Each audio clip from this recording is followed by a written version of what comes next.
నమస్తే. నేను మీ అశ్విని కుమార్. నా దేశం భారతదేశం, హిందూ దేశం. హిందువులు ఇక్కడ మెజారిటీ. హిందువులకి ఎక్కడ ఎలాంటి ప్రాబ్లం లేదు. హిందువులంతా ఐక్యంగా ఉన్నారు. హిందువులంతా ఫ్రీగా హ్యాపీగా బతుకుతున్నారు భారతదేశంలో. ఇలాంటి స్టేట్మెంట్స్ అన్నీ కూడా బయటికి మనం పేపర్లోనో మీడియాలోనో చూస్తాం. కానీ కింద గ్రౌండ్ లెవెల్లో జరుగుతున్నది ఏంటి, అసలు ఏం జరుగుతుంది? ఈ హిందూ దేశం అనేది చెప్పుకుంటాం కొన్ని సంవత్సరాల వరకైనా. చాలా ఇంపార్టెంట్ వీడియో, దయచేసి చివరిదాకా చూడండి, షేర్ చేయండి, ఖచ్చితంగా షేర్ చేయండి. ఎందుకంటే సిస్టమేటిక్గా హిస్టరీని ఎలా చేంజ్ చేస్తున్నారు, డెమోగ్రఫికల్గా సైలెంట్గా ఎలా భారతదేశాన్ని, హిందూ దేశాన్ని, హిందువుల్ని మైనారిటీ దేశంగా ఎట్లా తీసుకొని వస్తున్నారు ఒక ప్లాన్. దీనికి రాజకీయ నాయకులు అట్లాగే ఖచ్చితంగా మాట్లాడుకోవాలి. ముస్లిమ్స్, మౌలానా, వీళ్ళకి సంబంధించిన వాళ్ళందరూ కూడా ఈ మధ్య ఇస్లామిక్ సమ్మిట్లో మౌలానా మాట్లాడుతూ ఆయన ఇచ్చిన స్టేట్మెంట్, గజ్వాయి హిందూ, ఇవన్నీ కూడా దీని గురించి ఖచ్చితంగా మాట్లాడాల్సిన అవసరం ఎంతైనా ఉంది. మెయిన్ దానిలోకి ఆ సబ్జెక్టులోకి వెళ్ళే ముందు లీడ్గా కేరళలో ఏం జరిగింది ఈ మధ్య? ప్రస్తుతం కేరళలో ఉన్నత విద్యాశాఖలో చాలా తీవ్ర చర్చల్లో నిలిచింది.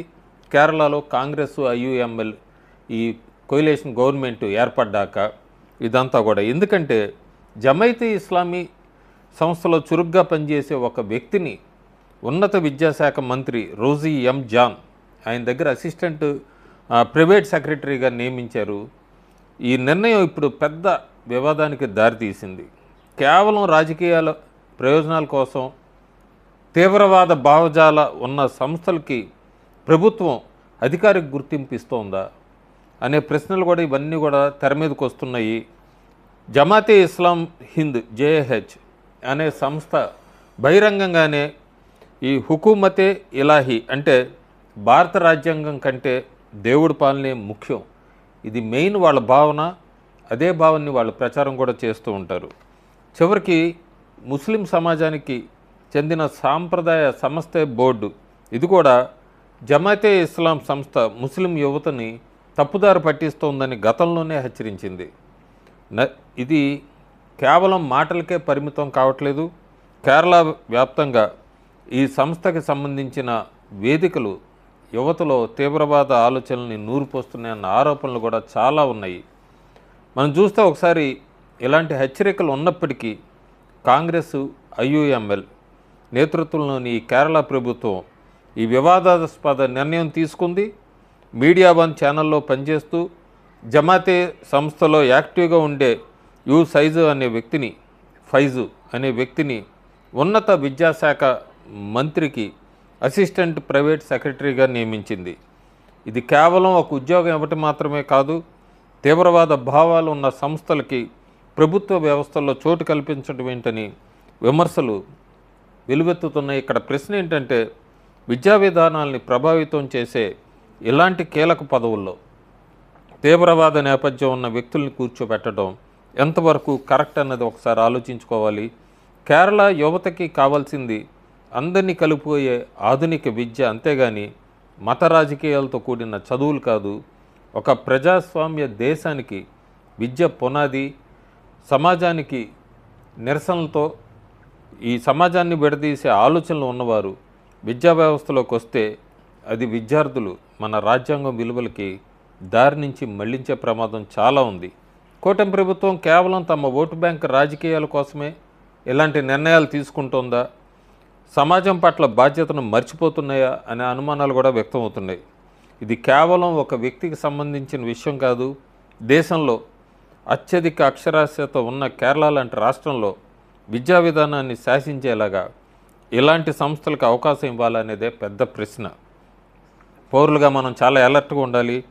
ఇలాంటి నిర్ణయాల్ని ప్రశ్నించాలి, ప్రభుత్వాన్ని నిలదీయాలి కూడా. ఎందుకంటే విద్య మన భవిష్యత్తును డిసైడ్ చేస్తుంది. ఆ భవిష్యత్తు సమాజాన్ని కలిసి ఉంచేలా ఉండాలి, కానీ విడదీసేలాగా ఉండకూడదు. కేరళలో ఇది ఇప్పుడు పెద్ద కాంట్రవర్సీ అయింది. ఇట్లా జమాతే ఇస్లాంకి సంబంధించిన వ్యక్తిని మెయిన్గా విద్యాశాఖలో తీసుకురావటం, ఇది అందరూ కూడా గొంతెత్తి అడగాల్సిన విషయం ఖచ్చితంగా ఉంది. ఇంకా అసలు అది ఇంట్రో కింద చెప్పాను, మెయిన్ నడుస్తుంది హిందువులను ఎట్లా విడగొట్టడానికి హిందువుల్ని ఎట్లా విడదీస్తున్నారు, హిందువుల్ని మైనారిటీగా భారతదేశంలో ఎట్లా తీసుకొని వస్తున్నారు ఏంటి అనే దానికి ఉత్తరప్రదేశ్లో మొరాదాబాద్ సమాజ్వాదీ పార్టీ ఎంపీ జాబిద్ అలీ ఖాన్ ఆయన మాట్లాడుతున్నాడు. ప్రతి ముస్లిము ఒక నలుగురు స్నేహితుల్ని చేసుకోవాలి, హిందూ స్నేహితుల్ని.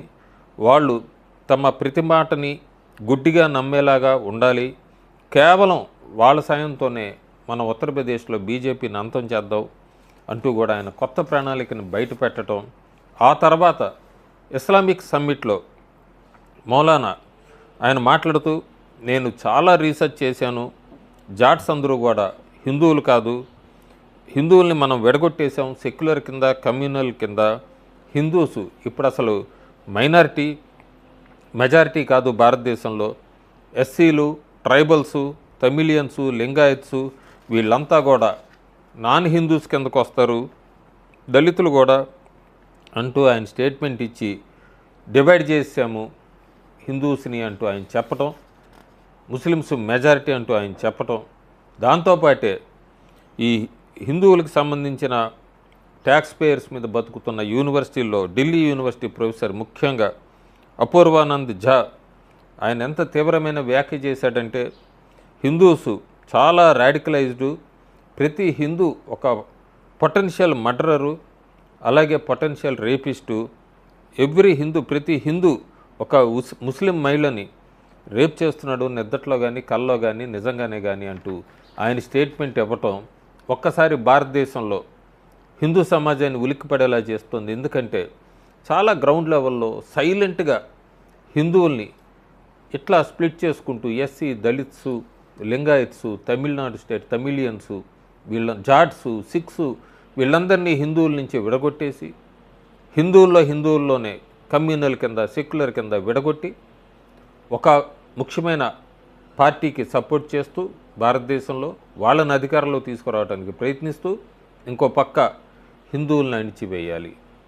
ఇదే జరుగుతోంది, సైలెంట్ వర్క్ జరుగుతోంది. దీనికి కేరళ రాష్ట్రం నుంచి వాళ్ళ పాత్ర వాళ్ళు పోషిస్తున్నారు, ఉత్తరప్రదేశ్ నుంచి వాళ్ళ పాత్ర వాళ్ళు పోషిస్తున్నారు. హై లెవెల్లో మౌలానా లాంటి వాళ్ళందరూ కూడా ఇస్లామిక్ సమ్మిట్స్లో ఇలాంటి స్టేట్మెంట్స్ ఇచ్చి ఇంకా రెచ్చగొడుతున్నారు. సో ఇది చాలా అలర్ట్గా ఉండాల్సిన విషయం. హిందూస్ ముఖ్యంగా దయచేసి ఇది షేర్ చేయండి. Thank you.